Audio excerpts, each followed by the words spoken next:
الحمدللہ والصلاۃ والسلام علی رسول اللہ وبعد. محترم ناظرین، السلام علیکم ورحمۃ اللہ وبرکاتہ. سب سے پہلے ہم آپ کی فیملی اور آپ جن سے محبت کرتے ہیں ان سب کی سلامتی کے خواہش مند ہیں. اللہ تعالیٰ ان سب کو سلامت رکھے. کرونا وائرس نے پوری دنیا کو خوف و دہشت کا شکار بنا رکھا ہے. ممالک کے حدود بند کیے جا چکے ہیں، آمد و رفت کے ذرائع ٹھپ پڑ چکے ہیں، مساجد، مدارس، جامعات اور یونیورسٹیاں بند ہو چکی ہیں. اکثر جگہوں پر کرفیو لگ چکا ہے.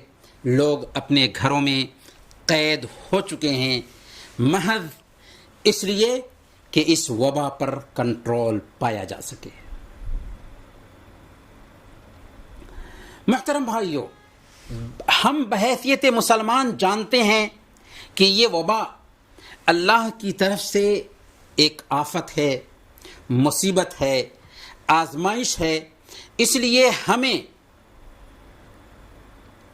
چاہیے کہ ہم اپنے رب کی طرف پلٹیں.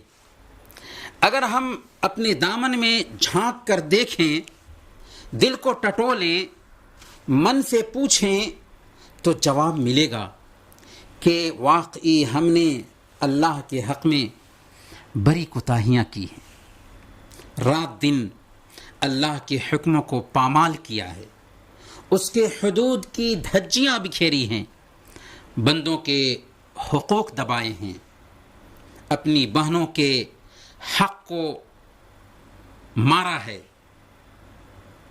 انسانوں پر ظلم و زیادتی کی ہے. اور یاد رکھیں، وبائیں گناہ کی وجہ سے ہی اترتی ہیں اور توبہ کے ذریعہ ہی دور ہوتی ہیں. اس لیے ہماری گزارش ہوگی کہ ہم سب سچی توبہ کریں، گناہوں سے باز آ جائیں اور آئندہ انہیں نہ کرنے کا پختہ عزم کریں. اگر ان گناہوں کا تعلق بندوں کے حقوق سے ہے تو ان کی ادائیگی کر دیں، جلدی کریں، ٹال مٹول نہ کریں. اللہ کی آزمائش بہت سخت ہے. اگر ہم نے اپنے احوال کے سدھار کی طرف دھیان نہ دیا نا تو ہم اللہ کی آزمائش سے نہیں بچ سکیں گے. اللہ تعالی جلد سے جلد ہم سے اس وبا کو دور کر دے. آمین یا رب العالمین.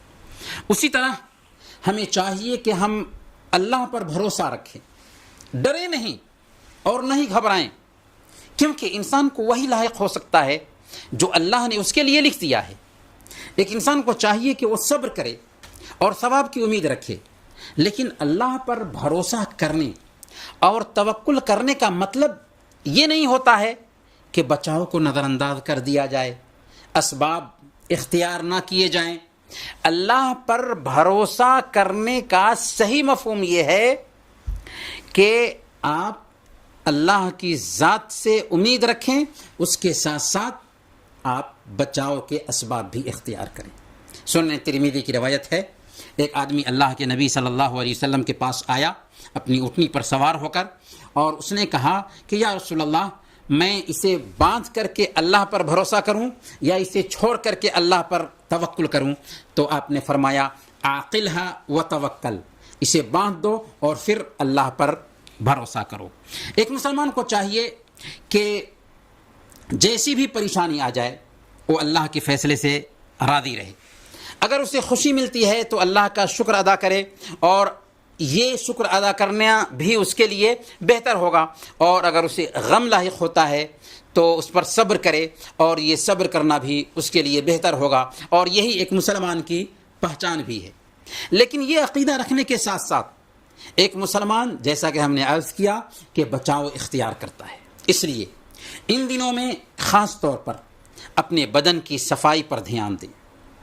اپنے گھر جہاں پر آپ رہتے ہیں اس گھر کی صفائی اور ستھرائی پر دھیان دیں، اور اپنے ہاتھوں کو اچھی طرح سے ہینڈ سینیٹائزر سے ہو یا صابن اور پانی سے دھوتے رہیں، اور بھیڑ بھاڑ کی جگہوں سے بچاؤ اختیار کریں.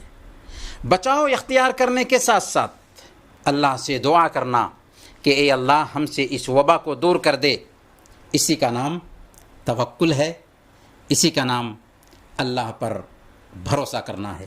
اللہ تعالی ہم سب کو توکل کے صحیح مفہوم کو سمجھنے کی توفیق عطا فرمائے، آمین یا رب العالمین۔